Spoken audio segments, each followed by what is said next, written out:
Welcome back. BC రిజర్వేషన్లపై చర్చ సందర్భంగా CM Revanth Reddy interesting comments చేశారు.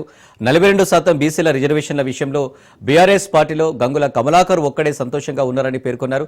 గంగుల కమలాకర్ను ఉద్దేశిస్తూ మీ అధిష్టానానికి భయపడాల్సిన అవసరం లేదు, మంచి చెడు ఏమైనా ఉంటే తాను చూసుకుంటానని సీఎం అన్నారు.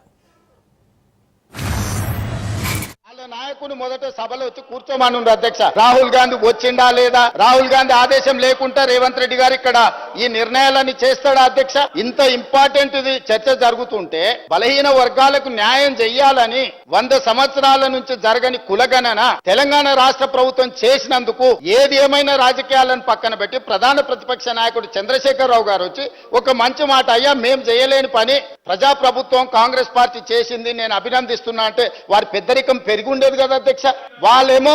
వారేమో రారు, ఇక వచ్చిన ఆయననేమో గిట్లున్నాడు, ఎట్లున్నాడో మీకే కనిపిస్తుంది ఆ పైనుంచి. ఇట్లాంటి వాళ్ళందరినీ ఇందులోకి దోలి తాను జడ్డ కోతి అంట వనమల్ల చేర్చిందంట. అట్లనే ఉంది లేవారం. మిత్రులు గంగుల కమలాకర్ గారికి నా సూచన, ఈ ఒక్క విషయంలోనన్నా వాళ్ళ ఒత్తిడికి లొంగకు. ఏమైనా మంచి షెడ్ ఉంటే నేను చూసుకుంటా, నువ్వేం వాళ్ళకి భయపడకు మిత్రమా. మంచి షెడ్ ఏమన్నా ఉంటే నేనున్నా, మనం పాత మిత్రులమే కదా, నీకు తెలియదేముంది. వాళ్ళ ఒత్తిడికి లొంగకు, వాళ్ళకి ఇష్టం లేదు. వాళ్ళ పోకడలు దగ్గరకెళ్ళి నువ్వు చూసినావు. పర్టికులర్గా కరీంనగర్లో నీకైనా ఎల్రమ్న గారికైనా పొన్నం ప్రభాకర్ గైనా వాళ్ళ పోకడలు ఎట్లుంటాయో నీకు తెలియదా, నేను చెప్పాలనా? కాబట్టి దయచేసి, నాకు చాలా మంచిగా తెలుసు కాబట్టే ఇక్కడికి వచ్చిన, లేకపోతే ఎట్లా వస్తాను నేను? నాకు చాలా బాగా తెలుసు కాబట్టే కరుగాల్చి వాత పెట్టి ఇక్కడ వచ్చి కూర్చున్నా. ఇక నా గురించి కాదు చర్చ.